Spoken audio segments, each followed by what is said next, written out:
একটি বোন একটি অনুষ্ঠানে গিয়েছিল।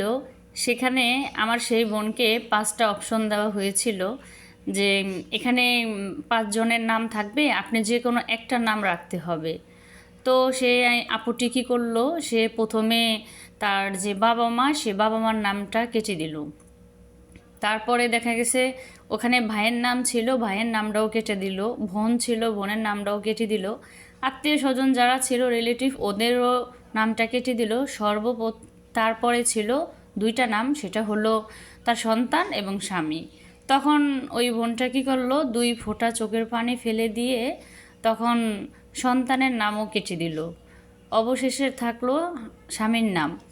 তখন অনুষ্ঠানে জিজ্ঞাসা করা হলো সে আপুটিকে যে আপনি কেন এই নামটা রাখলেন। তখন সেই আমার বোনটা বলল যে এক সময় বাবা মা বড় করে বিয়ে দিয়ে দেয়, পরের ঘরে যেতে হয়, তখন দেখা গেছে সেই সন্তানও এক সময় দায়িত্ব থেকে এড়িয়ে যায়, দায়িত্ব তখন নিতে চায় না, বৃদ্ধাশ্রমে দিয়ে আসে।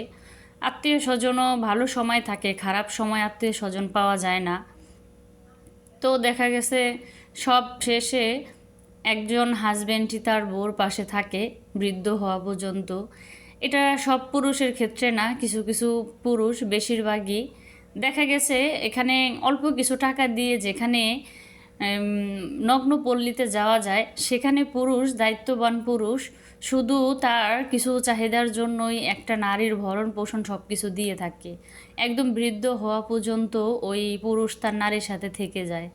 তো দেখা গেছে একজন নারী সব চিন্তা ভাবনা করে সব নামগুলো কেটে দিয়ে অবশেষে তার স্বামীর নামটাই পাশে থাকছে, রেখে দিল। কিন্তু প্রকৃত পক্ষে যে পুরুষ সত্যিকার অর্থে নারীকে ভালোবাসে, সে কখনো ছেড়ে যায় না, নারীকে আঘাত দেয় না, নারীকে মনের কষ্ট দেয় না। পুরুষ তো সেই পুরুষ প্রকৃত যে নারীকে ভালোবাসে, যে রাগের মাথায়ও তার মুখ, তার শালীনতা ঠিক রেখে স্ত্রীকে গালি দেয় না, খারাপ ভাষায় কথা বলে না।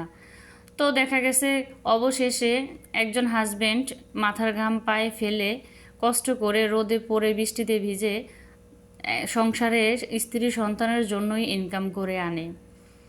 আমি কিছুদিন আগে দেখলাম আরেকটা প্রতিবেদনে যে একজন বোন কান্না করে বলছিল যে আমার হাজব্যান্ড ইনকাম করে কত বাজার নিয়ে আসতো ঘরে, তখন শুধু খাওয়া দাওয়া করতাম, ঘুমাইতাম, কিন্তু বুঝতে পারতাম না যে এগুলো কোথা থেকে আসে। এখন আমার হাজব্যান্ড মারা গেছে, এখন আমি বুঝতে পারছি যে কত কষ্ট করে হাজব্যান্ড ইনকাম করে সে টাকা পয়সা ঘরে আনতো, বাজার আনতো, আমরা তাই খাওয়া দাওয়া করতাম।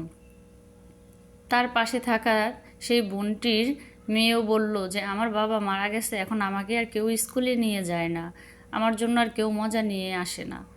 তো দেখা গেছে আমি সবসময়ই চাই যেন স্ত্রীরা যেন আগে মারা যায়, স্বামীরা যেন পরে মারা যায়।